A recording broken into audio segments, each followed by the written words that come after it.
आज की इस वीडियो के अंदर हम YouTube मोनेटाइजेशन पॉलिसी के बारे में बात करेंगे कि जो लोग YouTube से अर्निंग करना चाहते हैं उन्होंने कौन कौन से टारगेट अचीव करने होंगे और कितने टाइम के अंदर अचीव करने होंगे।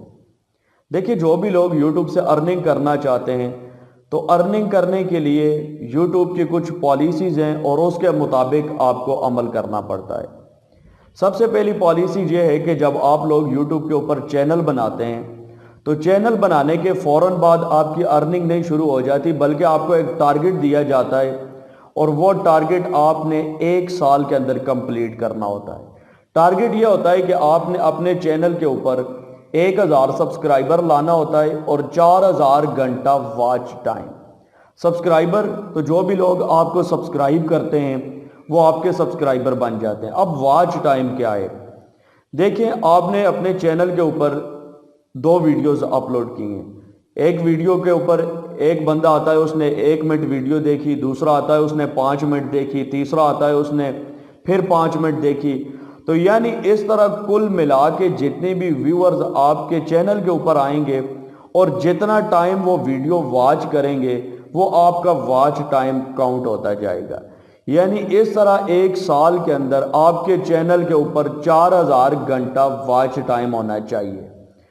जब आपके ये 2 टारगेट 1 साल के अंदर कंप्लीट हो जाते हैं, 1000 सब्सक्राइबर भी पूरा हो जाता है और 4000 घंटा वॉच टाइम भी पूरा हो जाता है, तो फिर आप लोग अपने चैनल के अंदर से ये एक बटन होता है अप्लाई का, उसके ऊपर आप लोग क्लिक करके अपने चैनल को यूट्यूब को भिजवाते हैं कि हमारे चैनल के ऊपर मोनेटाइजेशन ऑन करें।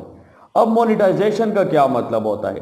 देखिए, मोनेटाइजेशन का मतलब यह होता है कि आपकी जो वीडियोज़ हैं उनके अंदर ऐड लगा दिए जाते हैं। जो भी व्यूअर आपकी वीडियो वॉच करता है, वीडियो वॉच करने से पहले उसके सामने एक ऐड आता है। वो जब ऐड शो करता है, जब ऐड को व्यू करता है तो फिर उसके आपको पैसे मिलते हैं। आप देखते रहते हैं यूट्यूब के ऊपर कुछ ऐसे ऐड होते हैं जिनको आप स्किप नहीं कर सकते, आपने देखना ही होता है। कुछ ऐसे ऐड होते हैं जिनको आप अपनी मर्जी से स्किप भी कर सकते हैं।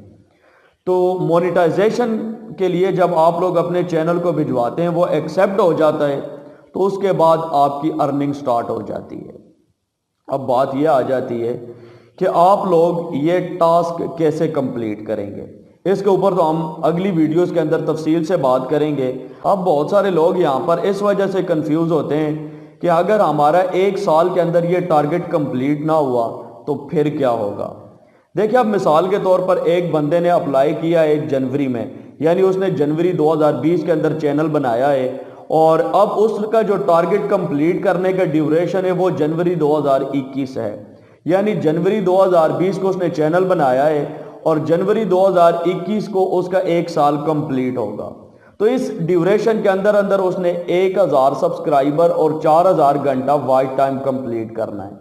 अगर वो नहीं करता, मिसाल के तौर पर एक दिन आपका ऊपर हो जाता है, तो शुरू के अंदर जो आपने चैनल बनाया था उस डेट से एक दिन माइनस हो जाएगा। यानी 1 साल से आपका जितना भी पीरियड अबाव होगा, आपका स्टार्टिंग का पीरियड माइनस होता जाएगा। मिसाल के तौर पर आज आपका 1 साल पूरा हो रहा है, तो कल आपका 1 साल 1 दिन होगा।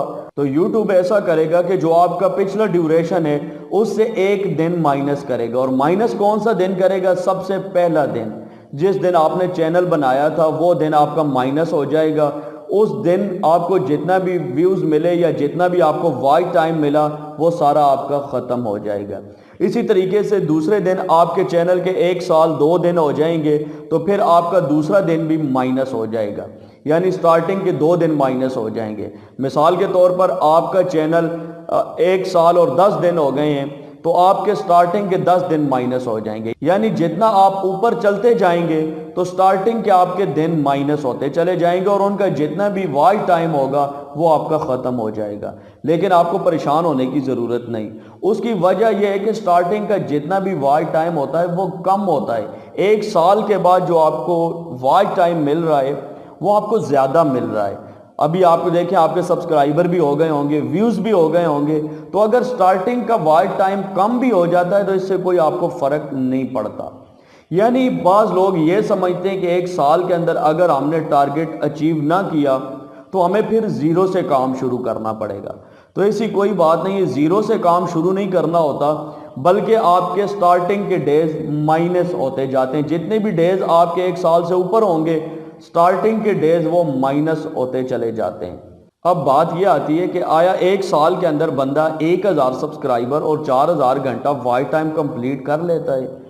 तो दोस्तों, ये जो टारगेट यूट्यूब ने दिया है ये आसान है, इतना मुश्किल नहीं है। आप तकरीबन 8 से 10 महीनों के अंदर ये टारगेट अचीव कर सकते हैं।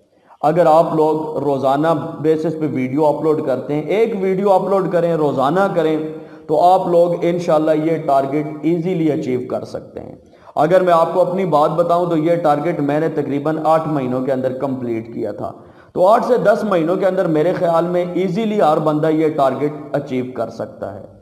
तो ये है यूट्यूब की मोनेटाइजेशन पॉलिसी कि आपके पास 1000 सब्सक्राइबर और 4000 घंटा वॉच टाइम होगा।